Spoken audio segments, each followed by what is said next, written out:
Hello everyone, welcome to this week's episode of Falcon Daily News. This week we have music review. We've got me on the bass guitar, Andrew with his conspiracy theories. Oh, let's just jump right into it. Hello everyone, this is the last episode of this show. What is it? I forgot what it's called. The music reviews. This is the last episode. What? Okay, let's get on with the show. The first song we've got today is Scar Tissue by Red Hot Chili Peppers. I'm gonna give it an 8 because the lyrics are very catchy and it just has a good little guitar solo. It's different. I don't know. It's like, I think you could classify it as alternative rock, I think, and I'm into that, so I'd give it a 7.9. Not quite an 8, but it's I guess I'm the harshest. I just thought it was a 7 out of 10. I really liked it though. It was a good song. Next up, we've got Away and Everywhere by John Frusciante. Mr. Ferdinand, I really don't like this song. I thought it was really boring and your voice sucks. Also, Away and Anywhere, I'd rather listen to Away in a Manger, I think. So I give it a 0.5 out of 10. Alright, Andrew, what'd you think? You know, the voice was sucky. Yeah. I don't know. Sometimes. That was fine. Yeah, it was pretty fine. I did enjoy the instrumentals in the background, except at the beginning it kind of repeated itself and they got really annoying. Through the whole song, it was the same, I think. Well, no, there's that one part with the keyboard. It sounds like it's gonna get good. It's like the beginning, or like when you're going up a roller coaster and it's like, oh my gosh, oh my gosh, oh my gosh. But then instead of going down, it just flattens out. It doesn't get good. And that's the end. That's the entire song. It's a roller coaster that goes up and then it levels out and then that's the end of the roller coaster. I'm gonna give it a 4. Yeah, I'll give it a 4 too. Yeah. It was okay. It was horrible. Me when I tried to run, I fell and then the sticks of laughter and then got in and out with a hacky sack. Where'd it come from?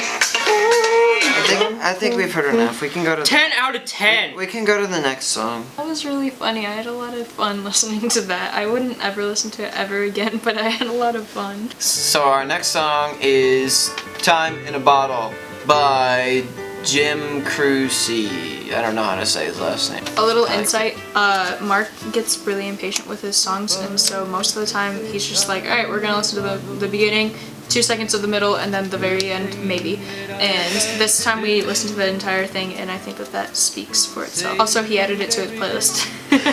Mid-song. Alright, we're gonna listen to my favorite song of all time. Let me just figure it out.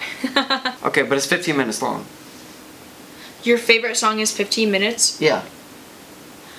Don't take his opinion for anything worth value. So I'm gonna be playing your bass lines that you suggest me because I like playing guitar, because guitar is fun. So if I want you to play Mr. Brightside, I would have to comment Mr. Brightside and you would learn the bass part of that song? Yeah, and I'd also have to learn that song because I don't know what it is. Girls, you know.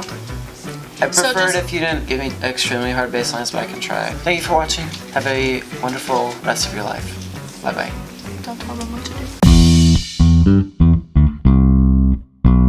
Just really quickly, I wanted to let you guys know that the audio in this episode is going to be kind of bad because I recorded it on my phone. Hello, welcome to this new segment where I play the bass guitar. And I play the bass lines that you, the viewer, send or put in the comments of the video. This is the Billie Jean song by Michael Jackson.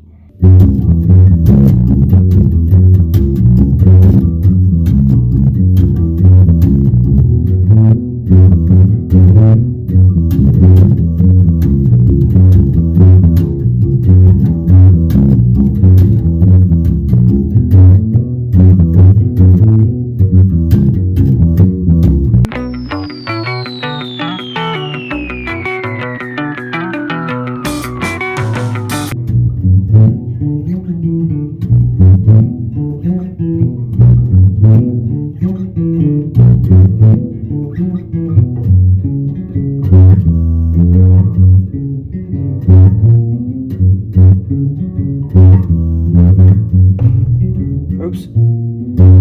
Hit the wall.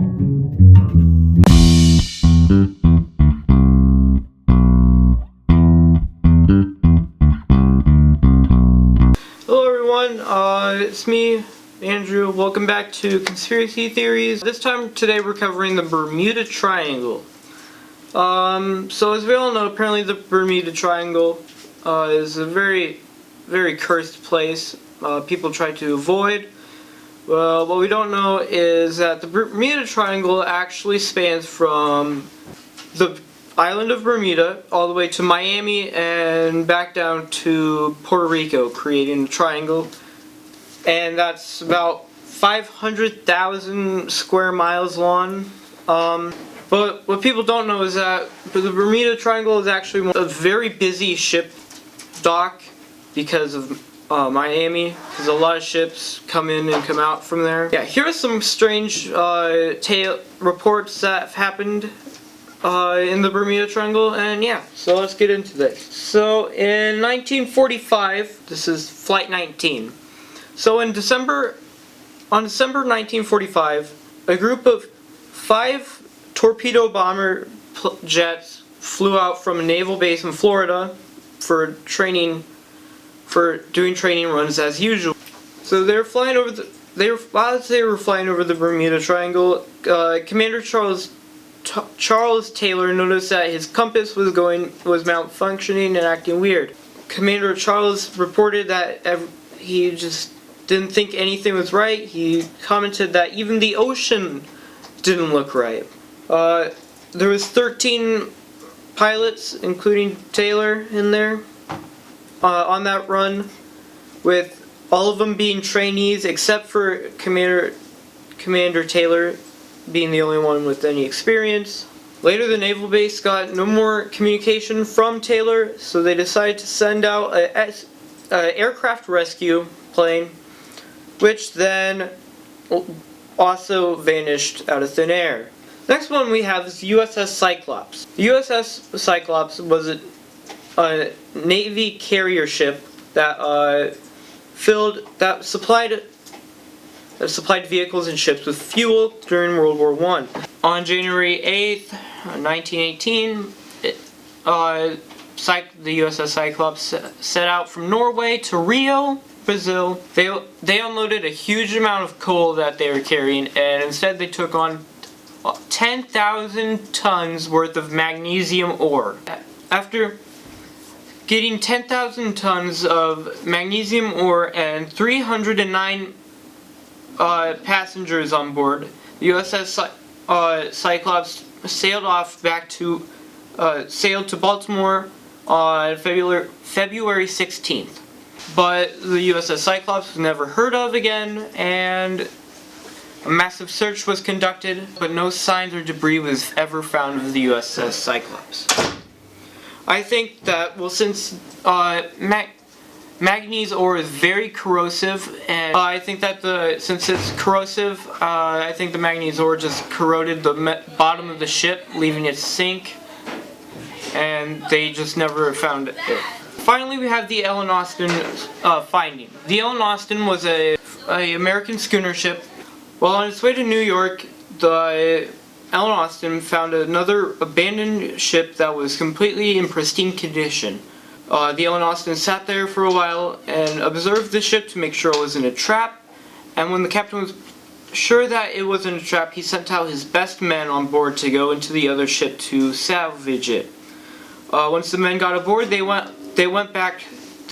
continued to go to New York with this other ship in tow. So after they towed this ship, they went down through the coast, Miami and Florida, when a giant storm had hit them. The small ship was separated by the big ship, and they were never found again. 2 days later, the Austin Allens once again found the same ship, but still in once again pristine condition, but only all of its crew was gone. Ellen Austin once again tried to tow it back a second time, and once again another storm had came. Ellen Austin once again found the ship, decided not to do it, and left. A fourth report of that ship was reported, but this time there was a crew on it. But yeah, those are the greatest mysteries of the Bermuda Triangle. If you have any conspiracy theories or things you'd like us to look at, put them down in the comments, and I will see you next time. Bye! Thanks for watching. Tune in next week. Rachel's here for moral support. Thank you, Rachel, for being here for moral support. Start talking. Okay, yep, you're welcome.